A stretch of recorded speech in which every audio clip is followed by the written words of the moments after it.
Abotas prideda, kad penktos kartos karyba yra būtent informacijos ir suvokimo karas. Taigi mes Radio Research išvystėme šitą apibrėžimą, teigdami, kad penktos kartos karas yra apibrėžiamas arba gali būti apibrėžiamas duomenim valdomų nekinetinių armijos veiksmų skirtų tam, kad pasinaudoti persvarą prieš, teisingiau virš egzistuojančių kognityvinių nuostatų ir sukurti naujas kognityvinės nuostatas. Perfrazavus, tai yra nekinetinis, tai yra ne fizikinis veiksmas, ar ne, be kulkų ir svedinių. Karinis veiksmas, tai yra armijos veiksmai, sukurti tam, kad pasinaudoti jūsų kognityviniais nusistatymais, jūsų įsitikinimais. Arba įdiegti jums naujus įsitikinimus per dezinformaciją, per propagandą, per kitokius variklius.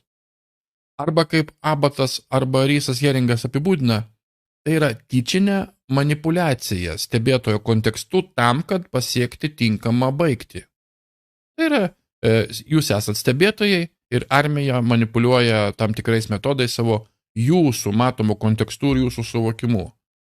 Ir ko bereikia stebėtis, kad žmonės paskui tiki kažkom tai aklai taip, kad gali savo galvą atiduoti tom, kom tiki.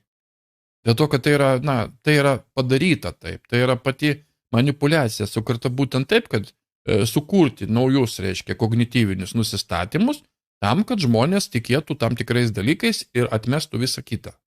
Jūs matot tą kiekvieną dieną. Taigi penktos kartos karos technologijos išsivystė iki tokio lygio, kad kai jos yra naudojamos korektiškai, jų pats naudojimas yra paslepiamas. Kaip mes apibrėšime žemiau priskirimo problemoje, taip vadinamoje, daugumą atvejų paprasčiausiai suprasti, kasgi slypi už penktos kartos karo atakos, yra tiesiog neįmanoma. Tai reiškia, kad penktos kartos konfliktas gali būti kovojamas ir laimimas be vienos kulkos iššautos. Arba netgi dauguma iš populiacijos, netgi nežinant, kad toks karas aplamai vyksta, jūs atkreipkite dėmesį, jūs matot šitą dalyką aplink. Taigi sekančios technologijos ir technikos yra dažnai asocijuojamos su penktos kartos karu. Kas yra labai svarbu pastebėti yra tai, kad tos technologijos gali būti naudojamos tam, kad stipriai įtakoti arba visiškai pašalinti kinetinės kovos poreikį. Tai yra išvengti krūvinos kovos. Tai yra, dabar pažiūrėkit, kas buvo padaryta Jungtinėse valstijose su prezidento Trumpo pastatymu į poziciją. Vietoje pilietinio krūvino karo, vietoje karo su užsienio valstybėmis, tame tarpe, tarkim, Kinija, ar ne, kas buvo suplanuota 16 metų planas, pradedant Obama, baigiant Clinton 2 kadencijom, taip vadinamom, ar ne? Tai buvo būtent paleista šita karyba informacinė, tai buvo nekinetinė kova, tai buvo išvengta didžiulių kraujo klonų.